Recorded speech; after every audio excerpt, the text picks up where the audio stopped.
புரட்டாசி மாதம் 22ஆம் நாள் செவ்வாய்க்கிழமை சஷ்டி திதி நாளில் புவனமோகனன் பெருமாள் கோபாலன் மாமனையும் சஷ்டி நாயகன் முருகன் மருகனையும் புஷ்பங்களால் அலங்கரித்து துளசி தளத்தாலும் வாசமிக்க மலர்களாலும் அர்ச்சித்து வணங்கிடுவோம் வாரீர். இருள் நிறை சிறைதனில் பருதியாய் உதித்தவனே தேவகி நந்தனே பெருமாளே,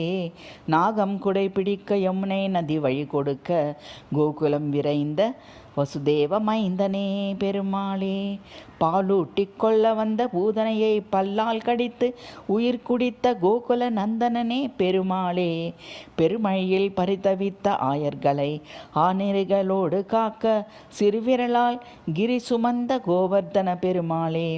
யமுனை மடுவில் குடிகொண்டிருந்த விடநாகத்தை அடக்கி அதன் மேல் களி நடனம் புரிந்த காளிங்க நர்த்தன பெருமாளே, பரமபுருஷா பாண்டவர் நேசா பதமலர் பணிந்தோம் பாதுகாத்திடுவாய் பெருமாளே, கந்தா கடம்பா கார்த்திகை மைந்தா உமையவள் பாலா வெற்றி வேலா வேதநாயகா பணிந்தோம் உன் பதமலர் நலமளித்து நற்கதி அருள்வாய்.